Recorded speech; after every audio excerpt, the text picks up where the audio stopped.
Today on Making New Possible, I'm excited to welcome Matt Kemple, a longtime live events producer, creative consultant, and the force behind the Milwaukee comedy scene. He is a founder and executive producer of the Milwaukee Comedy Festival, co-owner of the Laughing Tap Comedy Club, and has produced hundreds, if not thousands, of comedy shows and live events across the region. Matt and I know each other from our glory days in the basement of the Grand Avenue Mall. We're going to talk a little bit about how he has helped to transform Milwaukee's comedy ecosystem, bringing in national talent alongside local voices, and has given comedy and comedians a platform through his venues, through his creativity, and we'll dig into how having a fun night out becomes a cultural infrastructure, not only for the places and spaces he's built, but for the city at large. Thank you so much, Matt, for joining us today. Hey, Matt, how are you? Hi, I'm awesome. How are you? I'm so happy to have you here. I think we got to start with, how did the 20th season of the Comedy Festival go? Are you alive after last week? I am. It was amazing. It is crazy to think that it's been 20 years because I had to go back and check for sure. I was like, is it really? Has it been 20 of these? It feels amazing. It was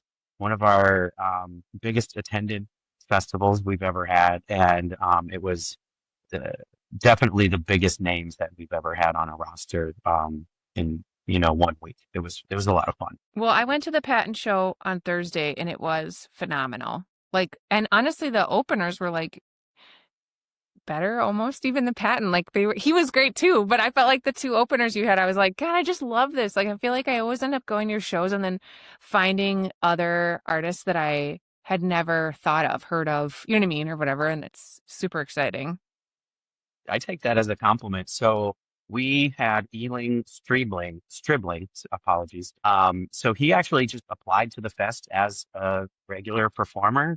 He's very talented. And when we were going through our list of, who we wanted to submit to open for Patton Oswalt, his name came up. We try to keep it to a local person for those really big shows to give them opportunities. But honestly, his submission and just him as a performer was phenomenal that we submitted his name. So we had him scheduled on 2 more shows over the weekend, and he had to cancel those shows because Patton asked him to be a part of his tour through the weekend. So Elin give me a break. How cool is that?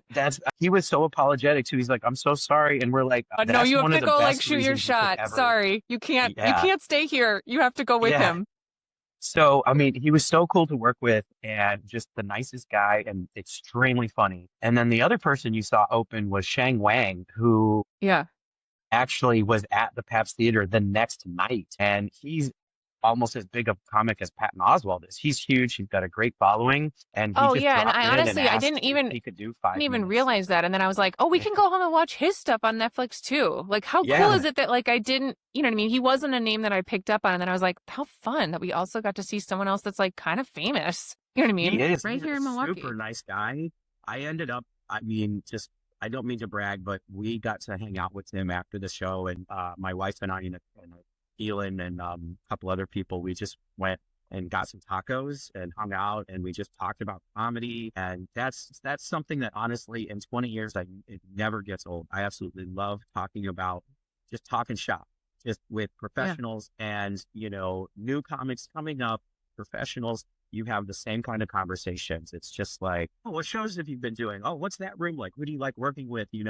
And then you just start riffing and you're joking back and forth. And you just realize comics are just a lot of fun to hang out with when you can just. I'm sure. I'm sure that after hours thing is just the best part too. It's even funnier than whatever their shtick is. A lot of times I actually love hanging out with comics. Sometimes more than the shows. The shows are always the best, but when you can just networking with people in your own industry, but on another level, truly lifelong friends, people that I met, 20 years ago, I can still talk to. And I actually asked my wife, Dawn, when the festival was approaching, and I thought, what are moments, I've been thinking a lot about what I remember of the fest. And I was curious, that's what's your perspective? Because she has been with me for all 20 of those years for some reason. She has not wanted to leave me despite all of the ridiculous things that I do. And we were remembering like there were times that we had like improv and sketch comedy groups stay at our house and sleep on our couch. Oh, I'm And one sure. Yeah. time a group of them like cleaned our house. They like vacuumed and they like did our dishes and stuff. Like they were like, thank you for letting us sleep here. And then there was another time that this group, we got up and they were just gone. Like their stuff was still in our house, but they just disappeared. And this was kind of before smartphones. That's how old I am and how long this festival has been going on. That they came back like hours later with donuts and they were like, we drove everywhere and we just wanted to get you guys breakfast and this. So it's like, honestly, sometimes the comics are just, they're just the coolest people. And I feel so fortunate that, literally in 20 years, everybody I work with is just like a dream. They're just fun people. They're super talented. And then you do shows with them and they just, they blow it out of the water. And it's just like, you get, really proud of those moments. So yeah, 20 years. You should be That's what proud. I've been thinking about. I hope you were able to revel in it. I know it's an extraordinary amount of work to put on something like that at that scale, but I'm glad to hear you've been able to do some reflecting. And maybe that's where I'll start with us today. So when you first started doing this here in Milwaukee, what did you like see, feel, think was missing from like the live comedy world, and what kind of conventions did you want to break or even like invent if it wasn't something that was already here a couple of decades ago when you started this? That question is actually really valid because when I first came to town, there were 3 comedy clubs operating and some of them closed almost immediately a couple years after I was here. And I didn't think much of it, but I did not find the comedy scene very welcoming at all. There was really no local stand-up scene. There was maybe one open mic. Now there's an open mic every night, sometimes 2. And, but there would be maybe one open mic. Sometimes it would be like once every couple of weeks, once a month, something like that. It was very rare. And the majority of comics that were getting booked in the city were from out of town. So the comedy clubs were not booking local openers at all. They were booking from Chicago. And I had witnessed that. When I was fairly new to town, a couple years into this, I went to an open mic and it was what's called a bringer show. And that's something that me, ethically, morally, I think is wrong in the industry. So that's a show that in order for you to get stage time, you must bring a certain number of people. So it makes sense like an old school nightclub promoter. Yeah, it's a bringer show. So, and it wouldn't be like you got to bring a person with you. It's like you have to bring 10 or more people, and then we'll maybe think about you'll get stage time. And what sucks about that is if you're new to this and nervous and don't want everybody to know like that it might be your first, or you don't want to like time. work out your sketch like in front of people that like there is some anonymity potentially to a random audience at an open mic night when you're just getting started. But also, I mean, somebody who's established that's coming through town that doesn't know anybody, that is just trying to work out material for their next special. On the surface, it's like, oh, well, the club is just asking you to help promote things. But no, that's not it. They're asking you to do all the promotion. They're not doing anything to bring people in. They want all the work to be on you, and they're the ones that make all the money. And I never agreed with that. I never agreed with the drink minimum, mostly because in those early days, I was very poor. I was I was a starving actor, and comedy was kind of almost secondary. I was doing a lot of sketch and improv, and I went to a show at a comedy club, and I went up to the bar and I bought a beer there and I was talking to the comics. And at one point, the bartender was like, "Are you here to perform?" And I was like, "No, I just know some of these people." She's like, "Oh, you actually have to get served at the table." And I was like, "Oh, okay, I didn't know that." And then I had no idea what a drink minimum was. I was like 24, 25 years old. Sure. And I didn't have a lot of money, and spending money on 2 drinks was the difference between me spending that money on that or getting gas in my car. And that decision had to be made for me. And I mean, that was how thin the budget was. I had to choose like this thing that I thought was cool versus like, could I afford food tap? And it always felt slimy to me. It always felt like, why is there a legitimate business that makes you spend money? It's one thing to buy a ticket. It's another thing, Sure, yeah, and I feel there's like, and of course, there's if you different ways to want do to have two drinks, I have always loved comedy, but I remember even in my early 20s, I've never been a big drinker, and I it. remember kind of loathing the fact that you had to buy two cocktails because I was like, I don't want to drink that much. Like, I just Yep. don't, I want to come and enjoy this, but I don't need to. And I also don't want to give my two drinks to my table of people and then they're all wasted and I'm not at that level. You know what I mean? Like, this is not my idea of a good Mhm. time. I 100% agree with you. And so to me, in the early days, that was my experience. There was no real improv or sketch comedy happening. And that was kind of where my interest was at the time from my theater background. It was, doing theater like comedy. And then stand up was Mm-hmm. something that everybody knew that's what comedy was stand up. And there's these other Mm-hmm. kinds of comedy that nobody really knew about. But that it really soured me. And, you can do some real deep Googling of me and you can find interviews where I say, I hate comedy clubs and I would never work in a comedy club. They're the worst, Oh my God. said the guy that owns a comedy club. Huh? Yeah, exactly. One But of it the was just, longest running that comedy bitterness. festivals in the country. Yeah. Yeah, that was that bitterness of, I feel like there's a better way to do this. And, No, I think that makes sense. that is really what that catalyst of comedy taking off. And, oh, wow, this is something that I feel like I'm going to put a lot of energy into. The festival was this side project. We were doing sketch and improv and nobody was really coming to shows because nobody knew what that was. And Sure. I realized very early on that we kind of had to educate the population a little bit about what comedy can be. And I didn't know what really marketing even meant, but that was a majority of what I just naturally seemed to be good at doing was getting people in seats.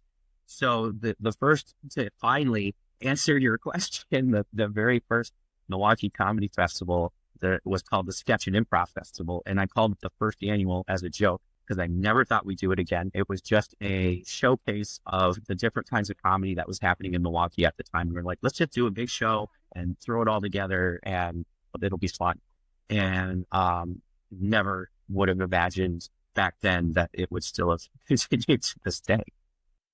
Well, tell me a little bit about I see your story as like pieces that sort of compound, but you and I have reflected on this. Like if someone were to look at the arc of both our careers, they'd be like, what in the, like all the random shit you guys have done. Like we just have had a lot of tangents and they made sense for us to like turn left instead of right in the moment. Mm-hmm. But tell me a little bit more about when did this go from being a side project into something you kind of like pour your life into? And at what point were you like, I need my own space for this? That I'll get to that answer in a moment, but it was pivotal for me to have my own space. That was the moment that everything changed. And I didn't know it Mm-hmm. was going to change that much. I just knew it was a necessity. But to go back, I've had so many weird jobs. And it ends up that they're all sort of producer related. So Mm-hmm. I Mm-hmm. come from a theater background, but I worked in retail. I worked in a lot of customer service jobs. I worked at a putt-putt golf course. I did like all kinds of weird jobs and they learned a lot of things in those careers. But mostly what I learned is I hated the way a lot of people did things. Mm-hmm. There were some companies I worked for that did illegal things as Mm-hmm. management. And I didn't know that it was illegal until I got older and developed a sense of morals and ethics. I was like, I don't think that was right. And you think about it, you're like, oh my gosh, there should be people in jail for the things that were done back then. And I just knew there was like this bad taste in my mouth for certain things. But I had a love for theater and I jumped into almost everything I do full on. So Mm-hmm. the comedy came from we started in college doing these theater games that ended up being a lot like what comedy sports does, improv. Mm-hmm. And then that developed into writing sketches because I was an actor, I needed a script. So we would write sketches and we would, build on that. And it was just like dedicating every moment of my time on putting on these little black box theater. It was really more performance art than it was a comedy show. But, Sure. we had to make flyers and put them up around campus and get people in and develop a show from the beginning with nothing. And Mm-hmm. it was a couple of my professors in college that encouraged us to do that. Oh, hey, we have this black box theater. You should ask to use it anytime you want. And we're like, we should? We had no idea. And it was just that innovation and having time on my hands. So then fast forward to, I think it was a couple of years into the Comedy Fest. That first year did so well. I was like, oh, we got to do it again. And then it started to really take over. It was like, we started to have we did a show in the middle of the year just to raise money for the Comedy Fest. And it was like a little kickoff, like, 6 months to the festival, we would do a show and raise a couple $100. And then we're like, wow, we have $200 to put a comedy festival on, just the most bare bones possible thing you can think of. And so then that grew, and we would do, 4 shows a year. And then it was actually kind of fun because this year at the festival, we were back at Comedy Sports for a couple of shows in the garage space. And I built that stage. And not a lot of people know that I actually physically made that stage in that room. And I told this story that night because it had been maybe 17 years ago I did this. But I hated what they had in there. Again, it's just, I think that's my motivation, is I'm just annoyed by other people's decisions. They had these coral risers, like the kind of risers like a church basement would have. Oh, sure, yeah. Metal frame with the carpet on them, and that was the stage in that little garage space. And every time you would do a show and you would step onto that stage, it would make this loud metal noise. And it just was like I was just like, I already thinking like a producer and a production side of things. I was like, how do you fix? So I went to them and I said, hey, can I build a stage? I've done it before. I'd actually built a couple of stages for various things. And so I sort of knew what I was doing. So in exchange for building the stage, they let me use it for 4 shows in that year. And so what I did was I put 4 different comedy shows on. They were sort of variety shows. There was like some improv, some sketch. We and we did a couple of crazy, things like that with stand up and such. And so those 4 shows ended up raising enough money to start this entire thing. So that's how Milwaukee Comedy LLC as a company actually started, was in that moment. I built that stage, and then all of a sudden we had this revenue stream and no overhead.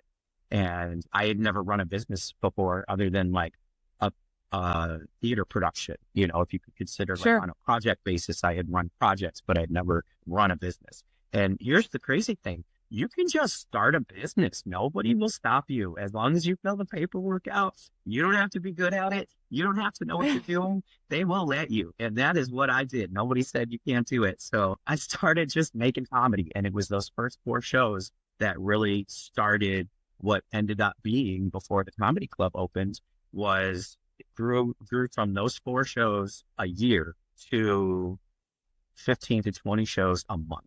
It was what we were doing in 2018, 2019, right before we opened the club. And sort of skipping over a couple of years, but the comedy clubs that closed around 2017, 2018, they were all shutting down. My personal opinion is because of an outdated business model of 2 drink minimums and overpriced everything. I just don't think that's the right way to do it. So those clubs literally shut down. There was no club scene and there was no comedy scene really happening except for all these little side shows. So we were doing shows on Thursdays, Tuesdays, you name it, just not the weekends, because it was so hard to get people to come out the weekends. Clubs closed. All of a sudden people are itching to go out on the weekend. So we shifted all of our show schedules to Friday, Saturdays, and we did different venues every week. So end of 2018, 2019, we're doing 20 shows a month. Basically doing a club schedule of shows where it was, most of them were like Friday, Saturdays. Sometimes we'd even add a late show Saturday. So it'd be 3 shows in a week. And it got to the point where we were like, we should have a space for this. This is really important. Yeah, we should have our own space for it. Yeah. Yeah. And previous to that, we were in the basement of the Grand Avenue Mall, an amazing place to love and hate.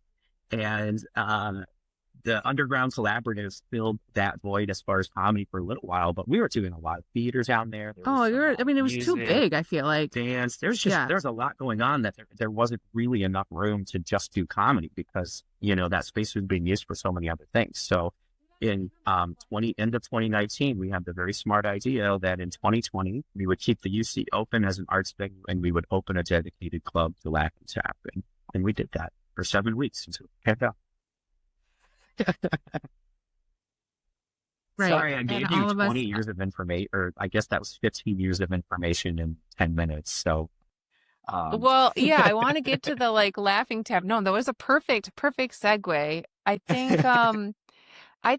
guess maybe let me ask you this. Like, I agree with you that like anyone can start a business, and the sort of like freedom and also fear that comes in like realizing that once you do it is really curious. I always perceived what you were doing less from the lens of like entrepreneurship. And maybe this is because of my own, like it took me a long time to sort of like self-identify as an entrepreneur. That was a term that felt like it wasn't for me before, I don't know, other people. That was not me. And I think it's because I had no business plan. You know what I mean? It was like, oh, this just I felt relatable. like Milwaukee always happens to me. That was like my self-perception. It wasn't like something I was driving for. And so I feel like I see that in parallel with your story.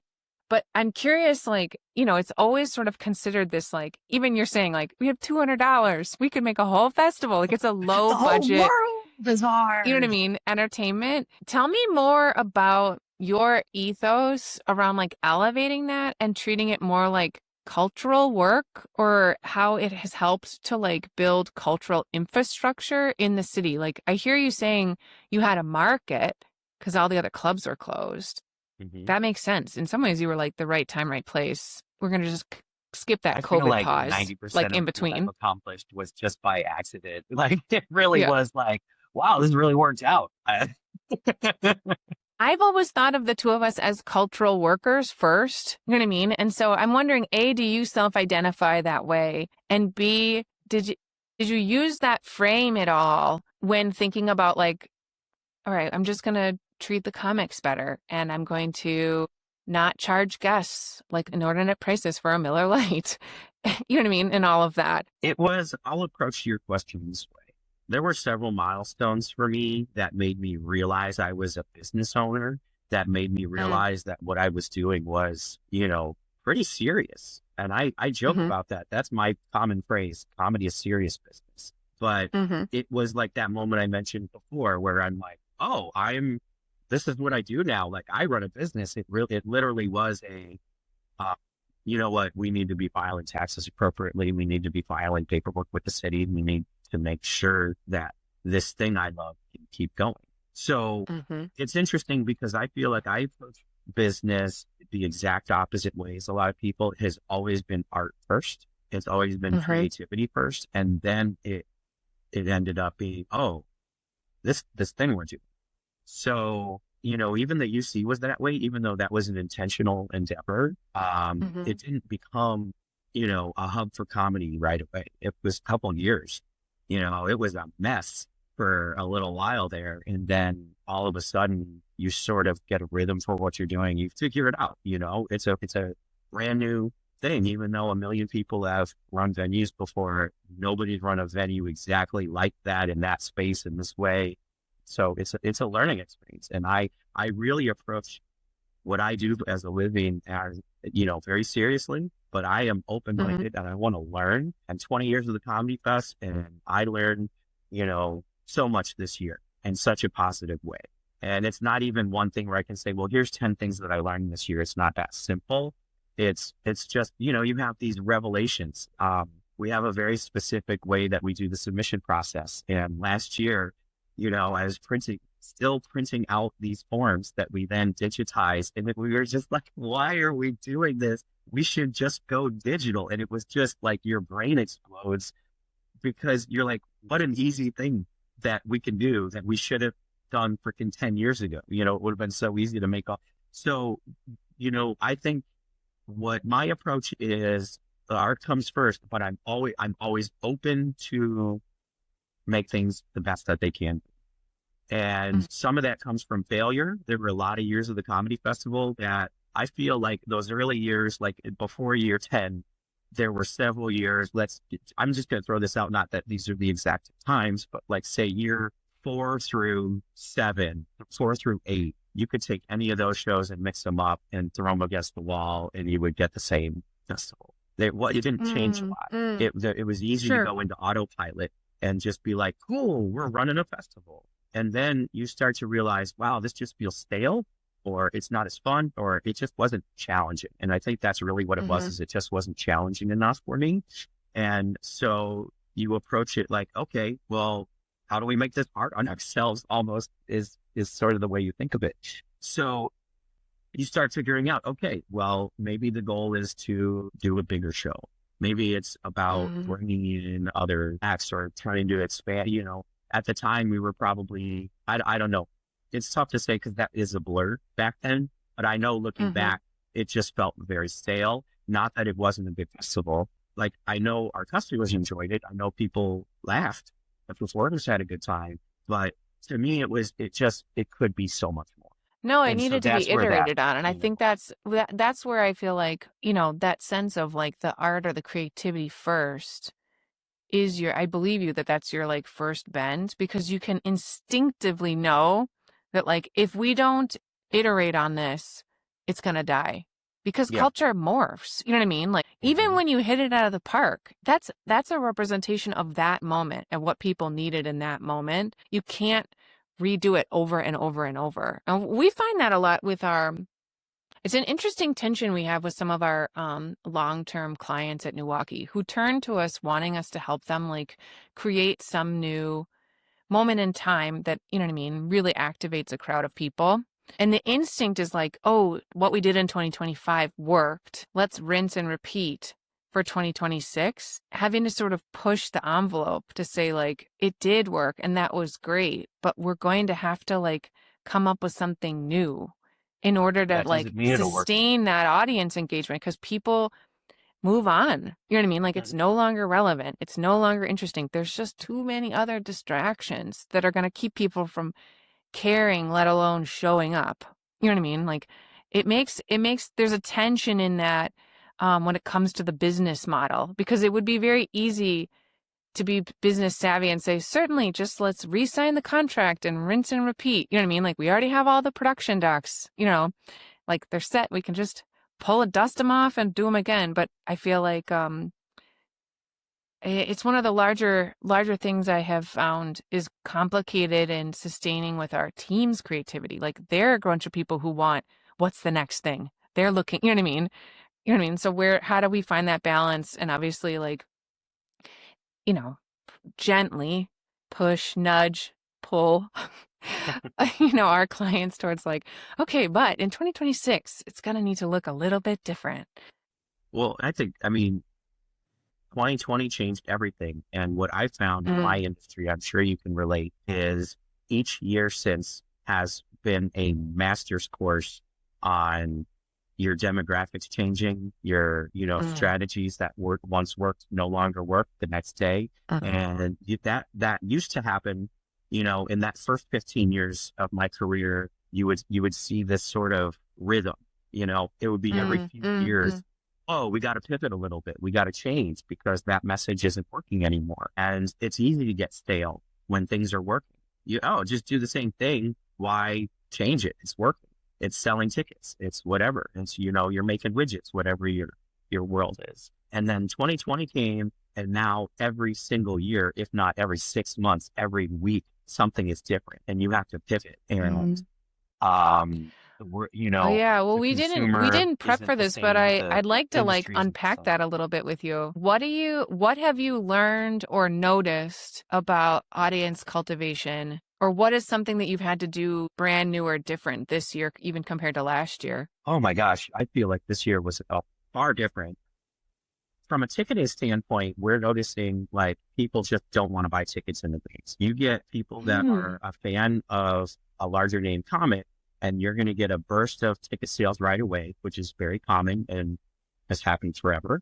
But then you will have a dead stop for months. And then you will, all of a sudden, things will pick up. And what we have, oh my God, the anxiety of that in between where you're like freaking out. You see all this gray. I noticed this week it's a lot more this week than it was a couple of weeks ago. And with the Comedy Fest, it's a great litmus test of that because it is a yearly event, and we can take that data and exactly overlap that and look and see that, graph. Not that I'm that organized, but in my brain, we can do that. And so you have this long period of time where nobody is buying tickets, and then boom, they start buying tickets again. So we've experimented several ways with that, where we have continued that marketing across that gap. We have not marketed in that dip. And then Oh, we have curious. also marketed market dip, try different strategies. And you'll see it's the same ticket buying experience for us. It doesn't seem It to doesn't matter. It doesn't matter. The consumer is going to do what the consumer is going to do.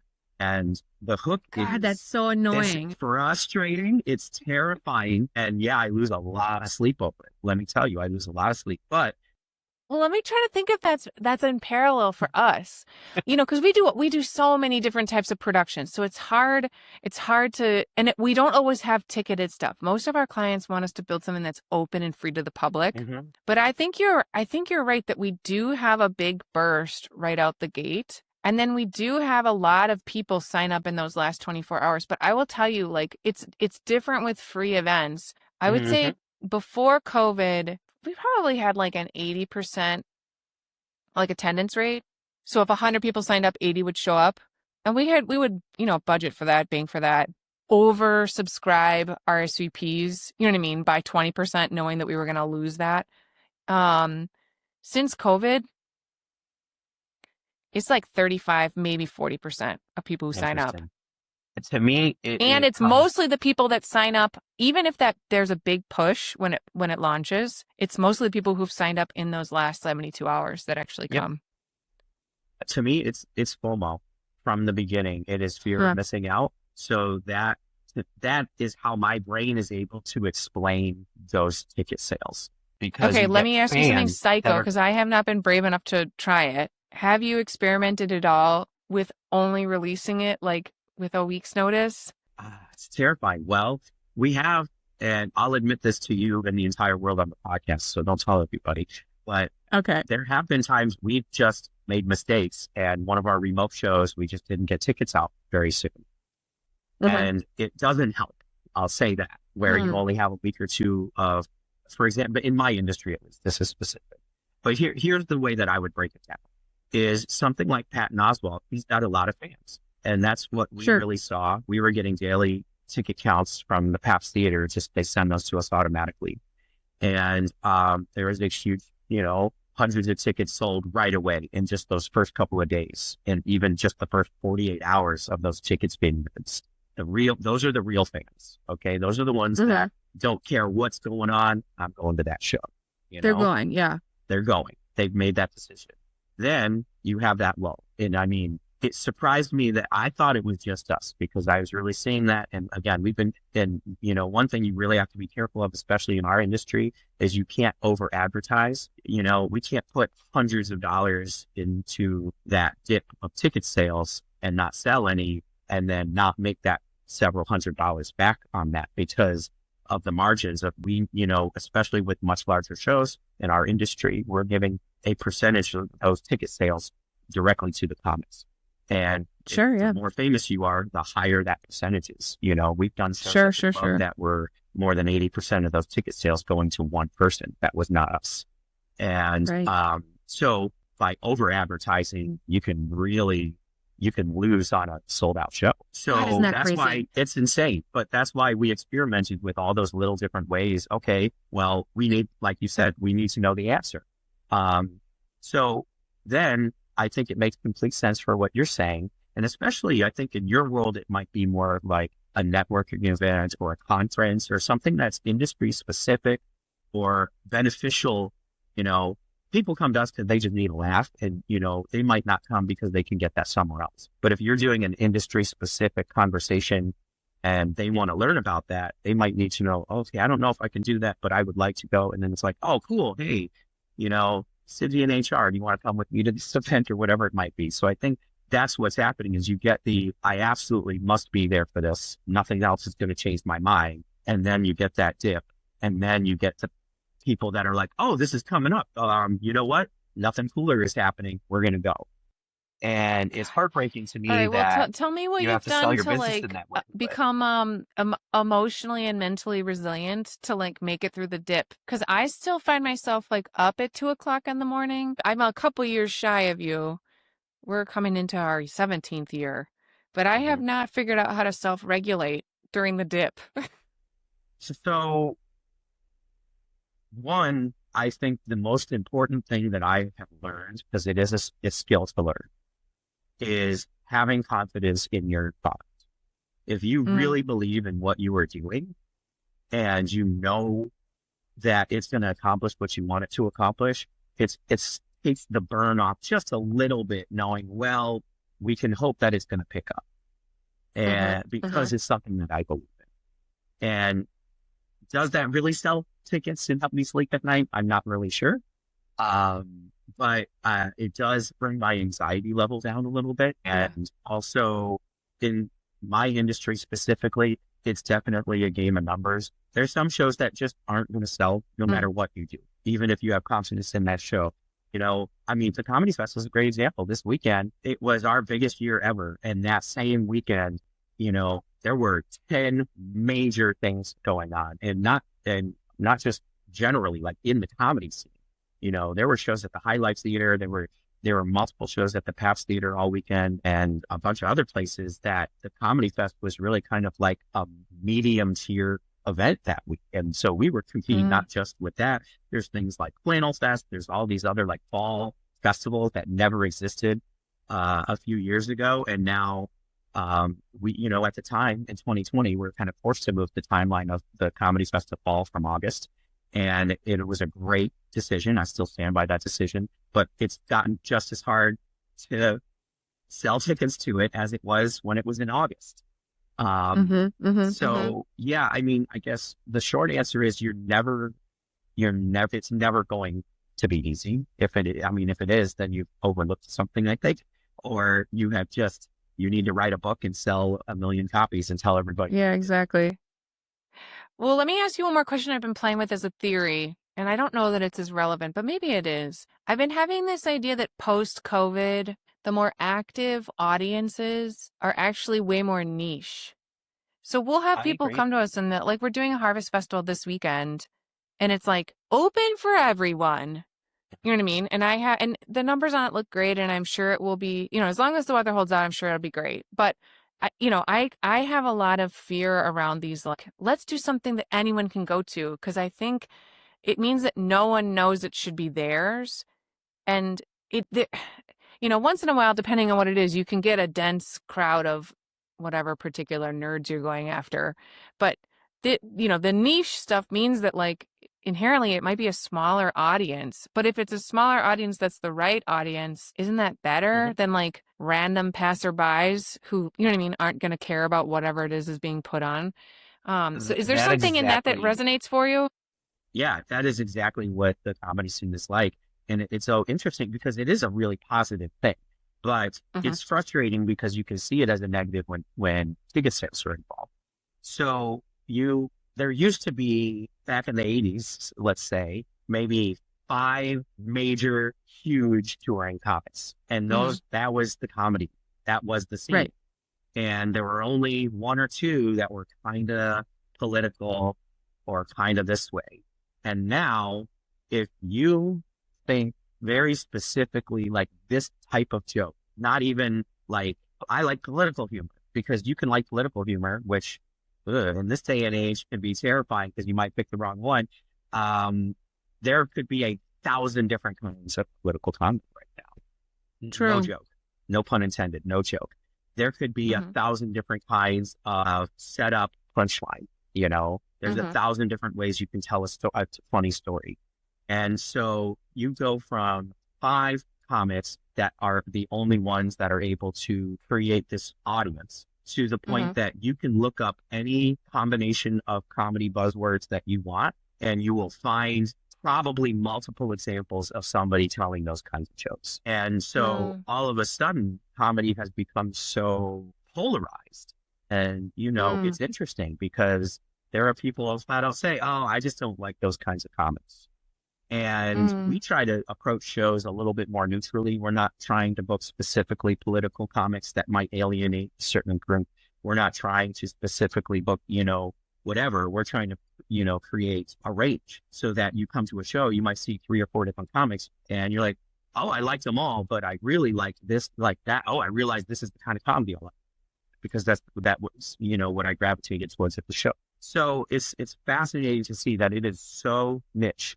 And there are some very famous comics that I've worked with that nobody has ever heard of. And then there's people on TikTok that have millions and millions of followers, and I have no idea who they are. It's my job to know who all these people are. There's so many, you can't possibly know who every single person is. So it has turned into a data game where the data of the demographics of people selling your information, is so important to all these corporations in the world that we live in. Your data is sold and is out there in a million different places, whether you like it or not. And comedy is at that point where you need that data. You need to know what zip code people are in. You need to know where, people from Schaumburg, Illinois are coming to our shows on these weeks.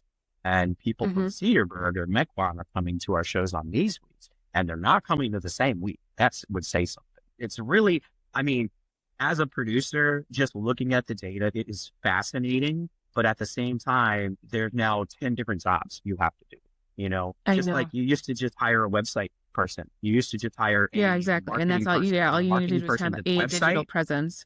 Yep, they did the website. I had a job marketing for a theater company where I did the website.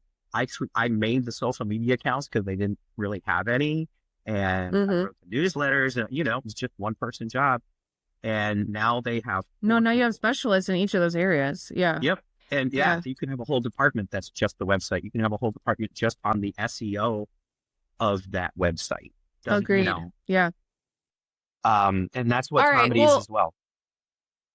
So I'm gonna make you look into your crystal ball here. Like, what's the future of this? Like, where's it going? With streaming, virtual, hybrid formats, are you bullish on like only IRL? You know what I mean? Or if you don't know where the future of the industry is going, where is the future of the Laughing Tap going? Well, I can tell you that it's going to be going to 761 North Jefferson Street. I can at least say that much, because we announced that just this last week. But, I think about that all the time. If you don't think about that in your industry and you're a decision maker, then you're going to fail in your industry. It doesn't mean you're going to know what the answers are. But I think what 2020 taught me more than anything was you got to know how to pivot. You must know what to do if everything is gone tomorrow and you want to keep doing this. I think I'm seeing a lot of hybrid shows that never really died since COVID. There are a lot, and especially with really big names, they might stream that show where you could get a ticket to something happening in LA and there's a small audience in LA, but really millions of people are watching that. That kind of thing is happening more and more. For me, though, it might be the end of what I do as a living, but I think in real life is extremely important because, and just like going to the movies, it's unfortunate how much of a dying industry going to the movie theater is, and comedy clubs and other live entertainment are quick to follow. But seeing a movie with a whole bunch of people is a way different experience than watching it. It's a completely different experience. Yeah, just getting, laughing with people to me is so important. And that is the number one thing that I like to say is I do this because I want to bring people into a room together for joy, because there's way too many reasons to hate. There's way too many reasons to be angry and scared. And I want people to be in a room because they're happy, because they want to laugh together. And it feels amazing to be in a room and that reverberating laughter. It hits my soul. It hits me in the very core of who I am as a human being. And it's been difficult because our Laughing Tap location has been closed for several months while we're moving to this new spot. And it was very difficult for me personally to deal with, not laughing with a group of people. I'm a workaholic, and all of a sudden it screeches to a stop and I have to keep myself busy with other things. It was reminiscent of the pandemic, except this time it was actually slightly longer than the pandemic. And it was on purpose, which was almost more of a challenge for me to know, like, seeing it looming ahead of me. Hey, you're going to have 3 months with, at least without this kind of environment. Yeah. So, to me, I think it is so important for people to get together, even if it's 10 people, 20 people, 30 people, you know, full houses are way more fun.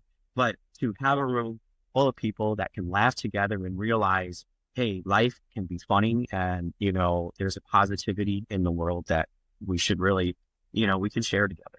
I love that. Yes, I agree. I mean, I'm bullish on it in person too, obviously for very selfish reasons with Milwaukee, but I think the other thing I've seen post-pandemic is people are more grateful to be convened. Like, yes, they're annoying about RSVPing and then actually showing up, but when they actually like put pants on and go and attend, they're so happy to be together. And I think it's a reaction to just our like digital lives. You know what I mean? Like actually being in that reverberation, the energy you're describing is unlike anything else. And it like connects us to our humanity. And so, yeah, I think we're full steam ahead as well. And I love your note about joy. I honestly, just this morning, I was saying to our team, I want joy to be our theme of next year. Like, I want that to be like our touchstone for anything we create, all the productions we put on. Like, how is it that we're creating more joy in the world? So I'm taking that as a sign from the universe that that's the right orientation for us. It has always been funny to me on the marketing side that literally companies spend billions and billions and billions of dollars a year to convince you that they are selling companies. And it's so funny to me. That's literally what I sell. And it feels tougher than selling a can of Coca-Cola or, you know, McDonald's or something like that. It's like, it takes so much effort to convince people. But at the same time, I think, you know, there is a lot to choose from and people get joy out of a lot of things. And, you know, there's a lot of anxiety that people have for going out into the public for lots of different reasons. And that I understand too. And I hope that my hope for the future is people will take a moment and realize how important it is to get that real human interaction with, you know, even if it's not coming to my shows, even if it's just getting together with friends and realizing that, hey, it's actually, you know, it means something for us to get together and laugh, you know, around dinner or, you know, tell stories and connect with one another in this positive way. To me, that's, you know, what life is about. So much. All right, Matt. Well, thank you so much for coming on this episode of Making New Possible. You continue to make new things possible. And so I am your consummate cheerleader and biggest fan. Thank you so much for having me. And right back at you. Like, I feel very inspired by what you in Milwaukee do. And it's exciting that we get to talk about, you know, the weird, crazy, fun stuff that we get to do for a living. Not everybody gets to do that. And it's exciting. So thank you for letting me be a part of it. I love talking comedy. I can't shut up about it.